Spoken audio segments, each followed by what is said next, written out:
El siguiente espacio es apto para menores de edad. Puede contener escenas de violencia. Debe ser visto en compañía de un adulto.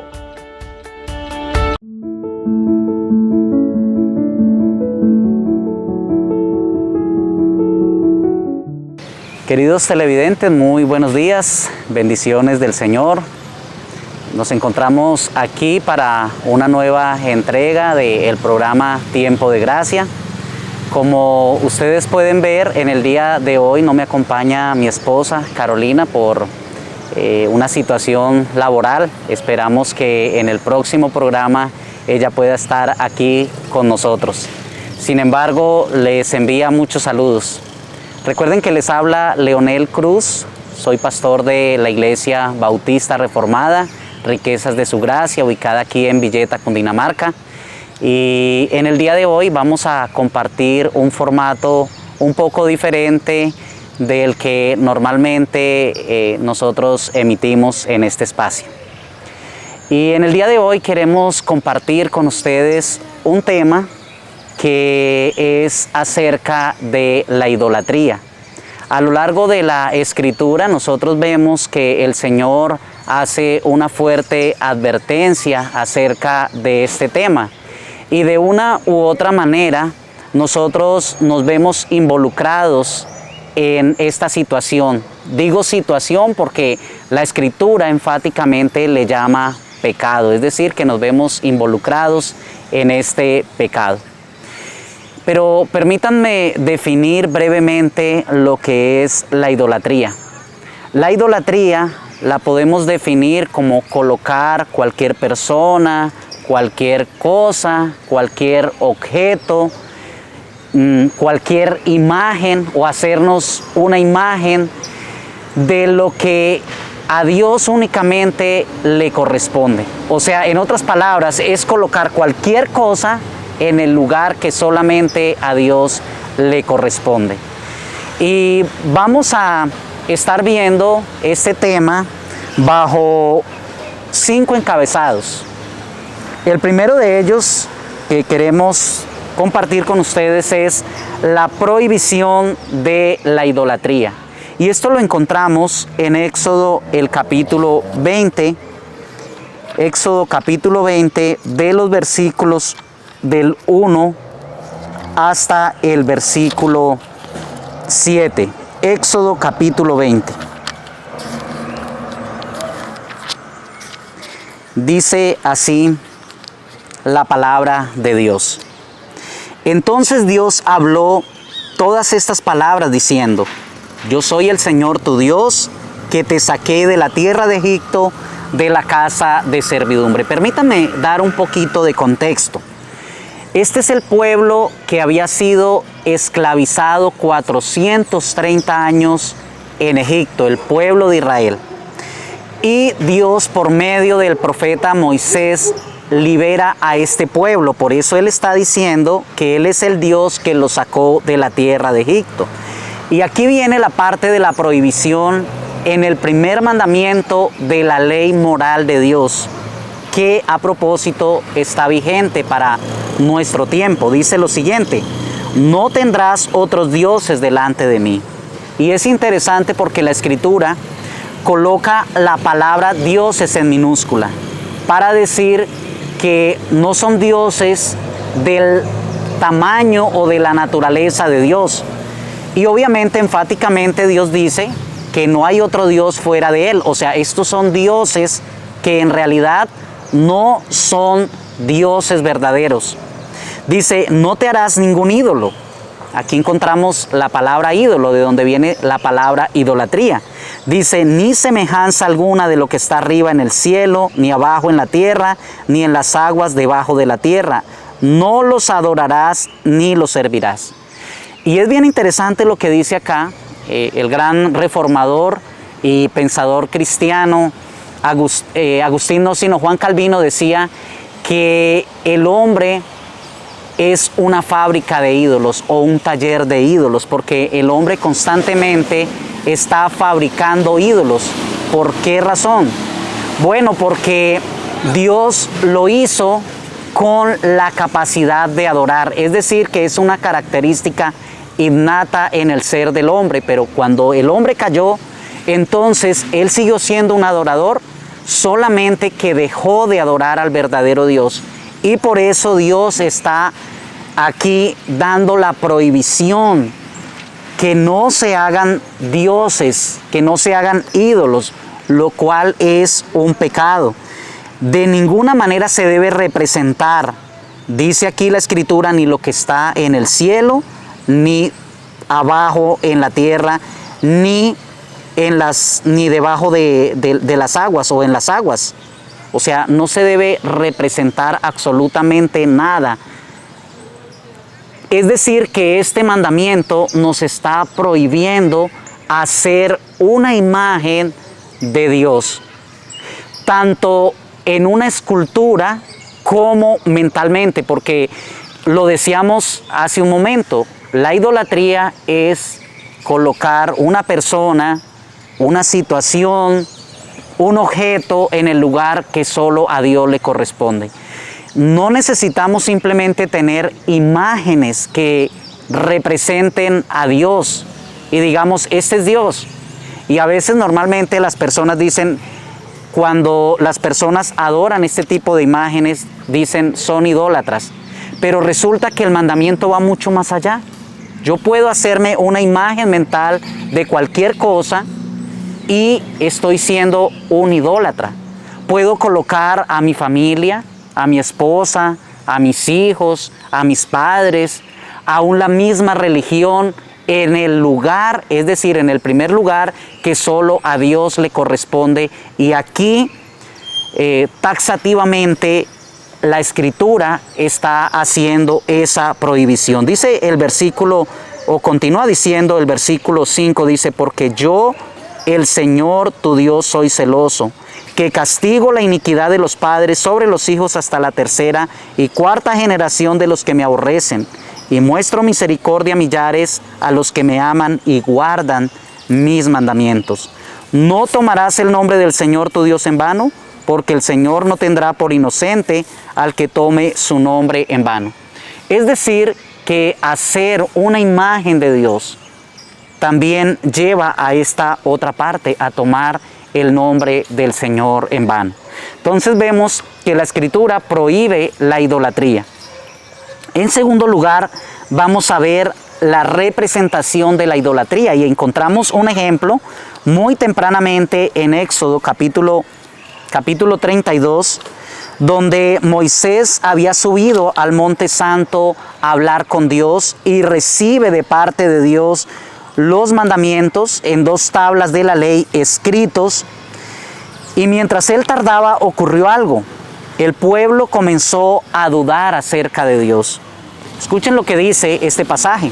Dice, cuando el pueblo vio que Moisés tardaba en bajar del monte, la gente se congregó alrededor de Aarón y le dijeron, levántate, haznos un Dios que vaya delante de nosotros. En cuanto a este Moisés, el hombre que nos sacó de la tierra de Egipto, no sabemos qué le haya acontecido. Observen que ellos están pidiendo ver una representación de alguien que los guíe. La Escritura en Juan 4:24 dice que Dios es espíritu, es decir, que Dios no tiene cuerpo. Dios es invisible, Dios no tiene partes, por lo tanto no se puede representar de ninguna manera.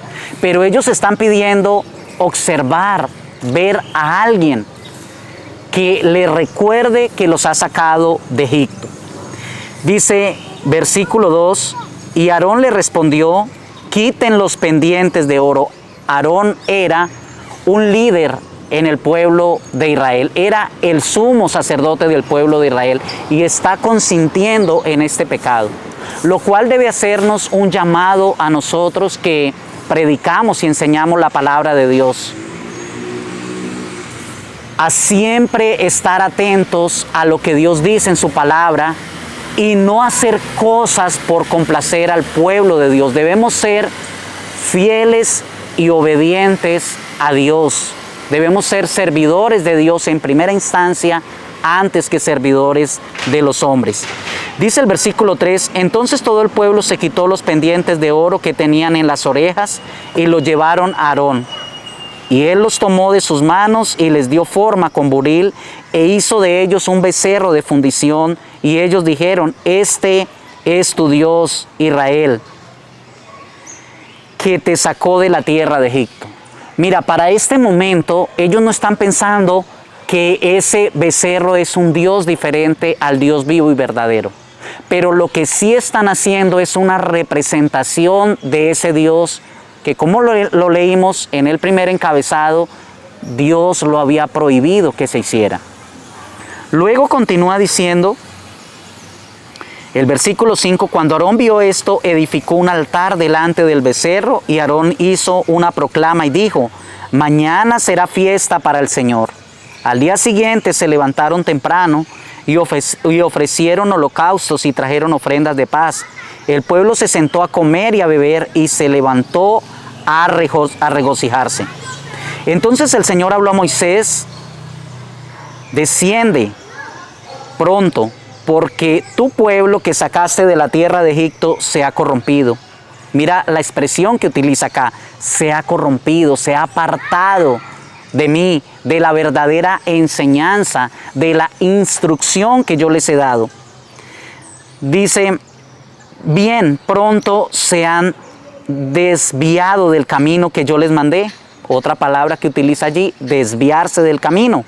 Dice, han hecho un becerro de fundición y lo han adorado y le han ofrecido sacrificios. Y han dicho, este es tu Dios Israel que te ha sacado de la tierra de Egipto. Palabras como corromperse y desviarse es lo que podemos traducir en aquel que es una persona idolátrica.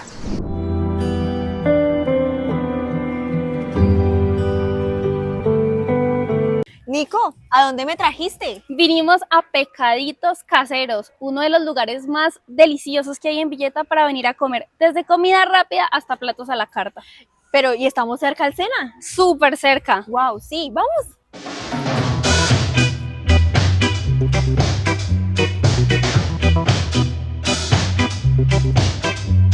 En Pecaditos Caseros te ofrecemos una experiencia gastronómica única.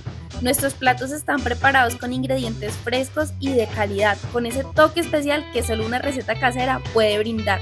Desde jugosas hamburguesas artesanales, salchipapas, pataconas, costillitas barbecue hasta platos a la carta. Cada platillo es una explosión de sabor que te transportará a la comodidad de tu hogar. Bueno, Saray, ¿y qué tal tus costillitas? Deliciosas, jugositas como me gustan. Definitivamente, Pecaditos Caseros se ha convertido en mi lugar favorito. Ven y disfruta de estas delicias caseras cerca al Sena o pide tu domicilio al 315-326-0111. Te esperamos con los brazos abiertos y prepárate para el sabor casero en cada bocado.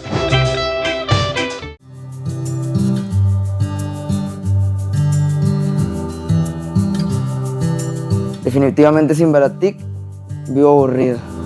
Sin Barak no podríamos trabajar. Hola mamá, ¿cómo estás?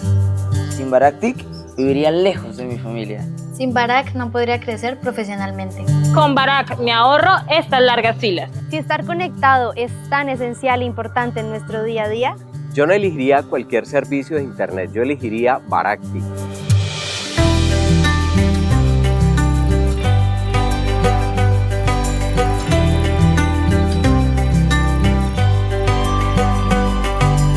Bueno, Reyman, y como para nosotros es tan importante la opinión de nuestros usuarios, ¿qué tal si las conocemos? ¡Vamos! Barak tiene el mejor internet. Su velocidad es increíble. Ninguno de sus canales se ve borroso. Porque la señal llega por fibra óptica. Tiene canales variados. ¿Qué servicio de internet tiene en su negocio? Barak, el mejor. ¿Y por qué lo elegiste? Porque siempre contestan inmediatamente a la hora de tener un reclamo o una sugerencia. Porque me entregan las megas que me prometieron. En la región del Gualibá, miles de personas creen en Barak. Por supuesto, porque estamos en la capacidad de ofrecer el mejor servicio en la región. Por su amplia variedad de canales. Y lo mejor, la calidad de la imagen. Estamos llegando a instituciones educativas. Y a lugares donde otros operadores no llegan con fibra óptica. Desde hace 10 años somos el único proveedor de la región que cuenta con la confianza de sus usuarios. Por eso, ¿qué esperas para comunicarte y hacer parte de esta gran familia Barak TIC?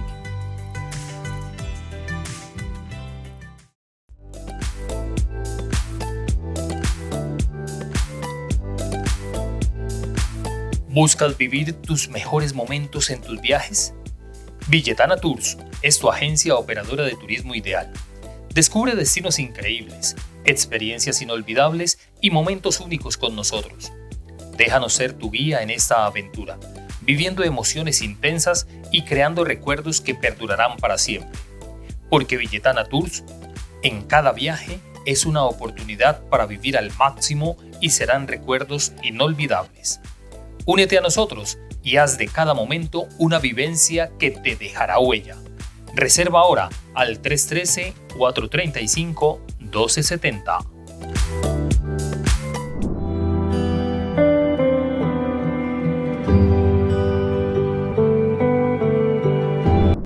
Luego sigue diciendo, el Señor dijo además a Moisés, he visto a este pueblo y ciertamente es un pueblo terco.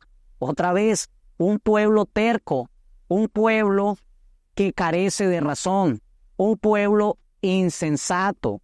Es lo que está diciendo el Señor, o sea, como falto de razonamiento, porque les he dicho una y otra vez que no lo hagan y ellos lo hacen. Esto era algo que no solamente a través del mandamiento que leímos ya se había advertido, ya se les había dicho a ellos en varias oportunidades que no lo hicieran. Dice, ahora pues déjame, para que se encienda mi ira contra ellos y los consuma, pero de ti yo haré una gran nación.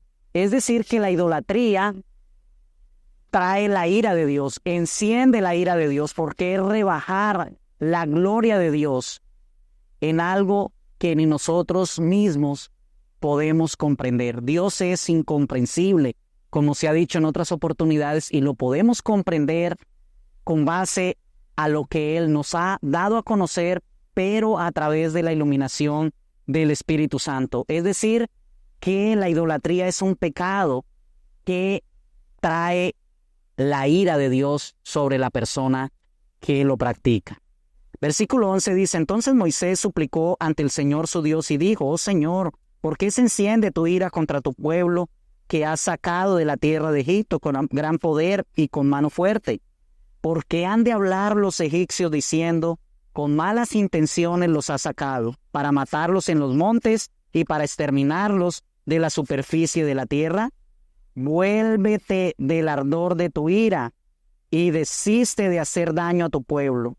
Acuérdate de Abraham, de Isaac y de Israel, tus siervos, a quienes juraste por ti mismo y les dijiste, yo multiplicaré la descendencia de ustedes como las estrellas del cielo, y toda esta tierra de la cual he hablado daré a tus descendientes, y ellos la heredarán para siempre. Y el Señor desistió de hacer el daño que había dicho que haría sobre su pueblo. Miren cómo se requirió de un mediador para que ese pueblo ese día no fuera exterminado. Ellos habían cometido este pecado, pero Moisés intercede por ellos y Dios, que debemos dejar algo claro porque hay un atributo que se conoce como la impasibilidad divina, que quiere decir que Dios no tiene pasiones, Dios no es afectado por algo externamente ni internamente, Dios no cambia de parecer, aunque en algunos pasajes de la Escritura pareciera mostrar que sí, pero simplemente habla desde nuestro lenguaje, que se conoce como un lenguaje antropomórfico, es decir, atribuyendo a Dios forma humana para que nosotros le podamos entender. Pero lo que Dios hizo aquel día, que le había notificado a Moisés que iba a hacer, entonces dice la Escritura que desistió, es decir, cambió de acción por la intercesión de Moisés, que allí se puede ver como un tipo de Cristo. También podemos ver que, en tercer lugar, la advertencia contra la idolatría. Dios hace una fuerte advertencia en contra de la idolatría. Y vamos a ir a los Corintios, capítulo 10, versículo 14. Primera a los Corintios, capítulo 10, el versículo 14. Dice así la palabra del Señor. Por tanto, amados míos, huyan de la idolatría. Mire lo que le está diciendo el Señor incluso a su pueblo, a una iglesia ubicada en Corinto. Les dice, y mire con qué amor a través del apóstol Pablo, les dice, huyan, o sea, escapen de la idolatría. Porque este es un pecado latente, es una tentación que está muy, muy presente en todos los sentidos. Pero también en Apocalipsis capítulo 18, donde se habla acerca de la caída de la gran Babilonia, que representa todo el sistema idolátrico de entretención en los cuales los moradores de la tierra ponen su confianza, y esto limita o impide que ellos adoren a Dios. Mira lo que dice Apocalipsis 18, versículo 4, dice, oí otra voz del cielo que decía, salgan de ella, pueblo mío, para que no participen de sus pecados y para que no reciban de sus plagas. Hay una advertencia que no participar de ese pecado, pero también no recibir el justo juicio de Dios que vendrá por cometer este pecado. Así que aquí encontramos o vemos una advertencia de salir, de evitar, de no practicar el pecado de la idolatría. Pero ¿cuáles son las consecuencias que trae este pecado? Y eso lo vemos en cuarto lugar, las consecuencias de la idolatría. Y nos vamos a quedar ahí en el libro de Apocalipsis, Apocalipsis capítulo 21. El versículo 8 dice, pero viene haciendo un contraste. O gramaticalmente esto se conoce como un adverbio de contraste. ¿Por qué? Porque muestra, o lo que va a decir a continuación es algo diferente y que se puede contrastar con lo que anteriormente se ha dicho. Mientras los creyentes estarán morando con Dios, con Cristo por toda la eternidad, donde dice que allí Dios los va a consolar, va a enjugar las lágrimas de sus ojos, es decir, ya no va a haber lágrimas en los ojos de ellos, porque el Señor mismo los consolará, todo sufrimiento se acabará, donde allí ya no habrá pecado. Pero luego dice el versículo 8, pero los cobardes fue porque estas personas no tomaron la decisión, no tomaron en serio a Dios de seguirlo, de arrepentirse de sus pecados. Dice que los cobardes, por eso dice incrédulos, abominables, asesinos, inmorales, hechiceros. Pero miren este otro calificativo. Dice idólatras, y todos los mentirosos tendrán su herencia en el lago que arde con fuego y azufre, que es la muerte segunda. Es decir, que la consecuencia, como vemos ahí, de todos estos pecados, pero para lo que nos interesa y estamos tratando en relación a la idolatría, es la condenación eterna en el infierno. Aquí dice que el lago que arde con fuego y azufre, que es la muerte segunda, es decir, la separación definitiva de Dios y los hombres. Pero también Apocalipsis 22:15 dice lo siguiente. Apocalipsis 22, el versículo 15, el versículo 15 dice, afuera están los perros, los hechiceros. O sea, los perros no se está refiriendo a los animales cuadrúpedos que nosotros conocemos. Aquí es un calificativo para las personas que rehusaron creer en Cristo. Dice, pero los perros estarán fuera. ¿Fuera de dónde?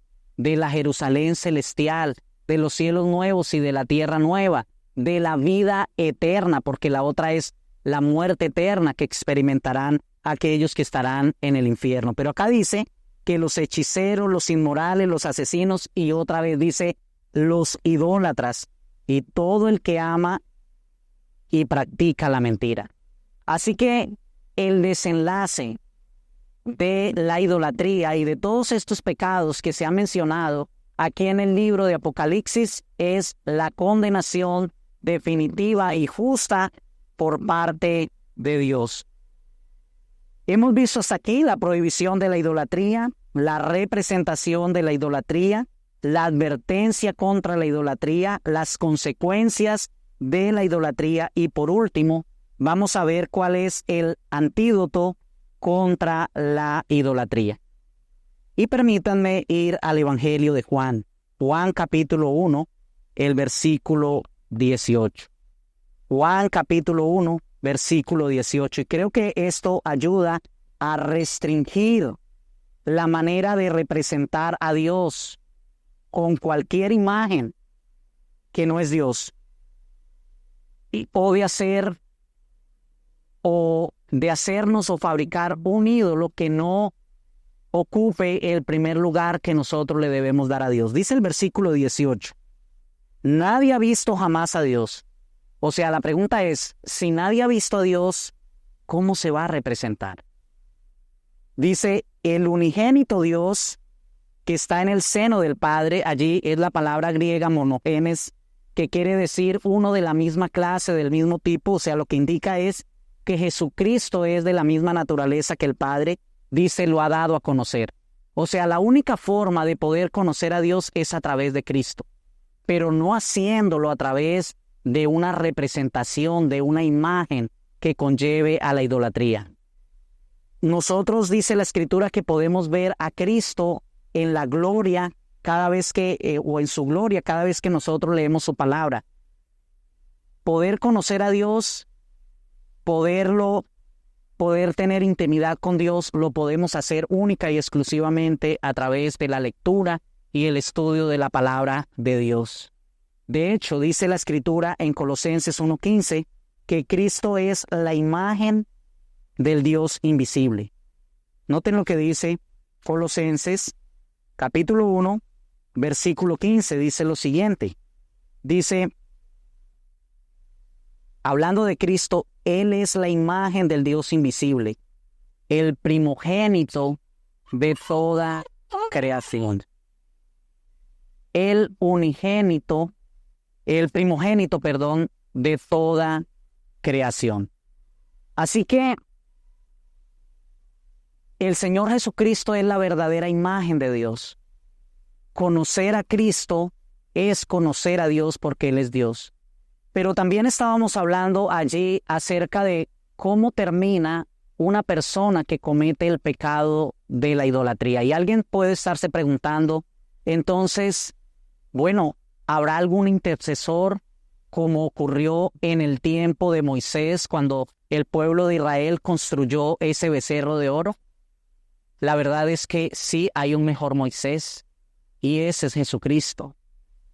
Yo también he cometido el pecado de la idolatría y sé que ustedes que están escuchando este programa han cometido este pecado. Pero déjenme decirles que hay perdón en Dios a través de Cristo. Tú puedes venir a Él, confesar tu pecado, arrepentirte de ese pecado y no volverlo a cometer. Y ese pecado que tú has cometido ha sido pagado por Cristo en la cruz del Calvario. De ahí la importancia y la necesidad de creer única y exclusivamente en Cristo para salvación. Cree, mi amigo, en Cristo y todos tus pecados serán perdonados. Y entonces no irás, como dice el texto que leíamos acá, a la muerte segunda, sino a la vida eterna. La Escritura dice en Juan 10:27, mis ovejas, es Cristo hablando, dice, mis ovejas oyen mi voz, y yo les doy vida eterna, y no perecerán jamás. Solo Cristo es el autor, y el originador, y el que da vida eterna, porque su plan concuerda con el plan de Dios el Padre y del Espíritu Santo, los cuales, como uno en esa Trinidad, están absolutamente de acuerdo y se gozan en salvar a pecadores como tú y como yo. Amados televidentes, espero que puedan reflexionar en este estudio, en esta meditación de la palabra, que el Señor les conceda la gracia y el don de la vida eterna. Nos veremos en una nueva entrega de su programa Tiempo de Gracia. Bendiciones y un excelente día.